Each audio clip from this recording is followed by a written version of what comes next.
Welcome back to my kitchen. Today we are going to be making biscuits, among other things. I'm not going to be able to hide the fact that it's multiple, pretty much any video you see the end of July and probably most of August is going to be from today. My goal is to get 6 done today. We'll see if I make it. But today, one of the things we're making is biscuits. That's where we're at, biscuits. So, I'm gonna let you in on a little secret. I lost my train of thought. What was I gonna say? Oh yeah. I make my biscuits probably different than most people. Maybe not different than your great grandmother, but definitely different than most of the people around today. Because I'm one of those people that believe in not wasting anything. So, when I cook bacon, I render my bacon fat. And I put it in a jar and put it in my fridge. And then I make biscuits with it. Among other things. So, if you're like, gee, what? That's disgusting. You can use shortening, but they won't taste good. So I'll just be honest with you right there. But you can do it if it makes you feel better about yourself. Okay, so for my biscuits, I'm using baking fat. And for your biscuits, I hope you're using baking fat too. Anyway, let's just get started, shall we? What I have here is a bowl and 2 cups of just regular old flour. Nothing special about it. All right. And to that, we're going to add 4 teaspoons of baking powder. And a ½ teaspoon of cream of tartar.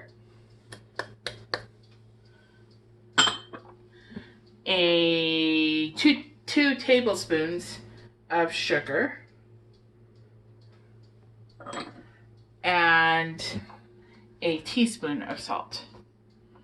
Okay, so that's all of our dry ingredients. They're pretty simple, nothing too fancy or odd.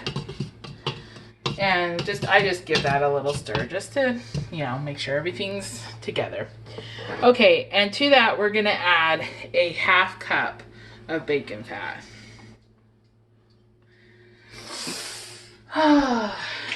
We don't want to waste anything.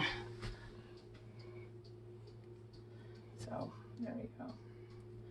Sometimes people look at my size, and if you know me, you know that I have a heart condition that I developed with Jaden. And they think to themselves, yeah, well, no wonder she has a heart condition. Look at the way she bakes.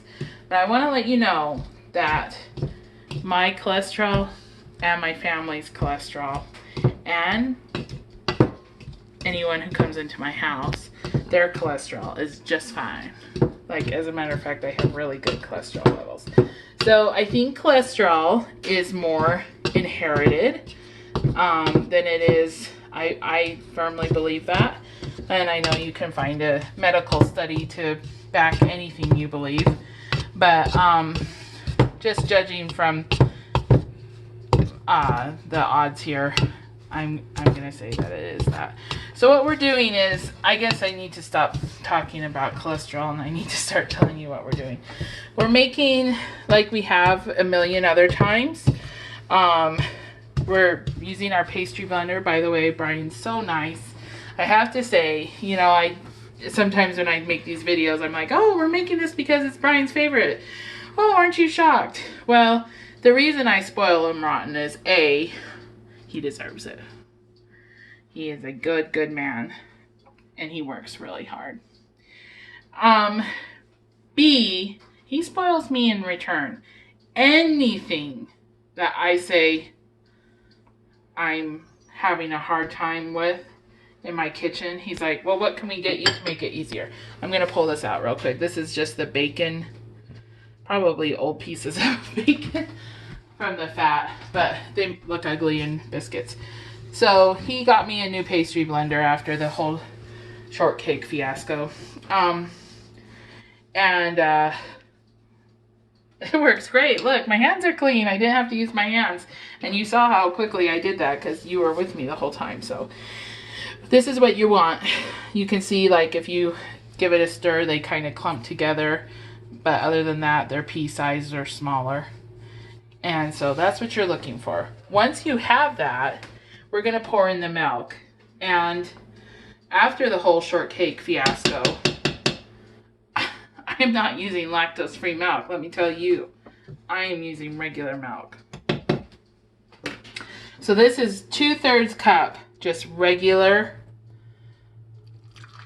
2% milk. And I make a well in the center and put the milk in. And then I actually prefer wood.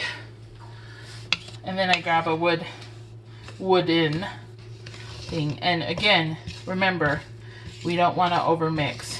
We're just mixing till it's in a dough and there's no dry spots or clumps. Because again, overmixing biscuits, over kneading biscuits, make them really tough. Okay, so just enough to get it incorporated, which is now. So then I take my finger and I scrape off the thing, the wooden spatula thingy, spoon.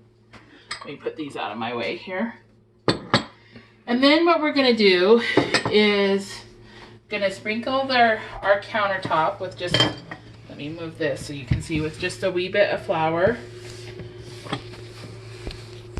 And then with nice and floured hands, and this, I mean, there really is no way around it, guys. You're gonna get dirty. Baking is kind of a dirty job, but somebody's gotta do it. Okay. And then I like my biscuits tall.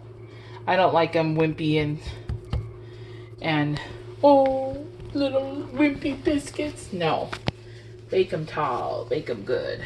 So I put this down on a floured surface, get all my little dough out, put it all together there. And then biscuit cutter,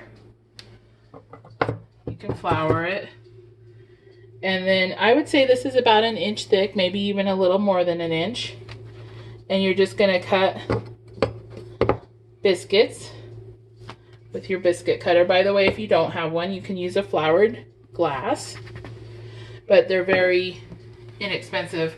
Brian got that whole set of, it came with the dough blender, pastry blender, a whole set of biscuit cutters in various sizes.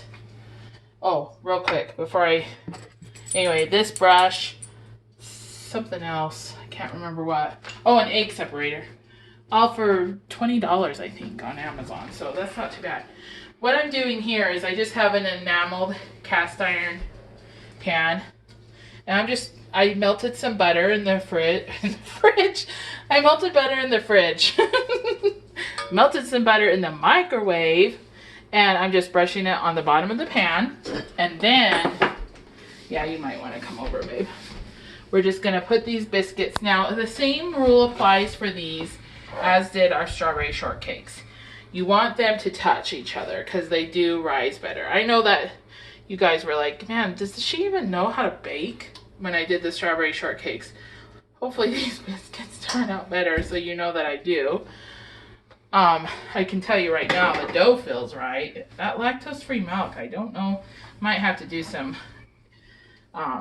investigating to find out why that changes baking. But anyway, and then once you've cut that first batch, just ball up your dough again. Put it down on a floured surface and repeat the process. I just pat it out to like 1 inch, 1.25 inches thick. get as many cuts out of it as I can, which in this case is 2. Put them in my pan. And then we'll try again. This is the same process we went through with our strawberry shortcake, so nothing groundbreaking here.